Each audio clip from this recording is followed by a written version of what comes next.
घने जंगल के बीचों बीच बसी एक छोटी सी बस्ती थी जिसका नाम नागवन था। ये बस्ती अपनी प्राचीन कहानियों और रहस्यमयी घटनाओं के लिए प्रसिद्ध थी। यहाँ के लोग कहते थे कि इस जंगल के गहरे हिस्से में नाग कन्या का वास है। वह दिव्य रूप और असाधारण शक्तियों वाली कन्या थी जो दिन में मानवीय रूप में रहती और रात को एक विशाल नागिन का रूप ले लेती।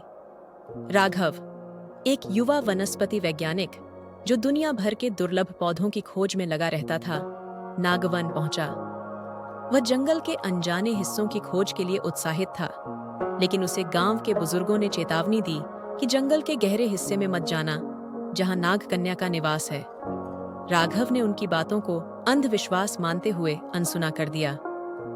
जंगल की खोज के दौरान राघव ने एक सुंदर झील देखी, जहां उसने एक युवती को जलक्रीड़ा करते हुए देखा। उसका रूप अनुपम था और उसकी आंखों में कुछ ऐसा था जो राघव को सम्मोहित कर गया। यह नाग कन्या थी जिसने मानव रूप धारण कर रखा था। दोनों की आंखें मिलीं और राघव ने पहली बार अपने दिल की धड़कनों को तेज महसूस किया।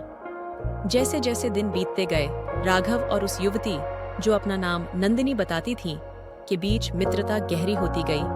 लेकिन हर रात जब राघव झील के पास पहुंचता तो उसे वहां अजीब सी हलचल महसूस होती। एक दिन उसने नंदिनी को अपने असली रूप में देख लिया। वह एक विशाल नागिन थी। राघव डर गया, लेकिन नंदिनी ने उसे शांत करते हुए अपनी कहानी सुनाई। नंदिनी ने बताया कि वह एक शापित नाग कन्या है। प्राचीन समय में वह नागराज के राज्य की राजकुमारी थी, लेकिन एक असुर ने उसे छल से शापित कर दिया। दिन में वह मानव रूप में रहती है और रात में नागिन बन जाती है। शाप को तोड़ने के लिए उसे सच्चे प्रेम और बलिदान की आवश्यकता थी। राघव और नंदिनी के बीच प्रेम गहराने लगा, लेकिन उन्हें पता चला कि नंदिनी के शाप को तोड़ने के लिए असुर से युद्ध करना होगा। राघव ने अपनी जान की परवाह किए बिना नंदिनी की मदद करने का संकल्प लिया।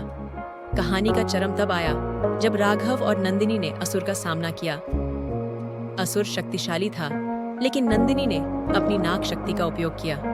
राघव ने भी अपनी बुद्धि और साहस से असुर को पराजित करने में मदद की। आखिरकार नंदिनी का शाप टूट गया। शाप से मुक्त होकर नंदिनी एक सामान्य मानव बन गई। लेकिन जंगल और उसके रहस्यमयी जीवन को छोड़ना आसान नहीं था। राघव ने भी अपनी पुरानी जिंदगी को अलविदा कहकर नंदिनी के साथ नागवन में ही बसने का फैसला किया। निष्कर्ष: नागवन अब पहले से अधिक समृद्ध हो गया। राघव और नंदिनी ने मिलकर बस्ती को एक नई पहचान दी। नाग कन्या की कहानी अब सिर्फ एक किंवदंती नहीं थी, बल्कि सच्चे प्रेम और साहस का प्रतीक बन गई।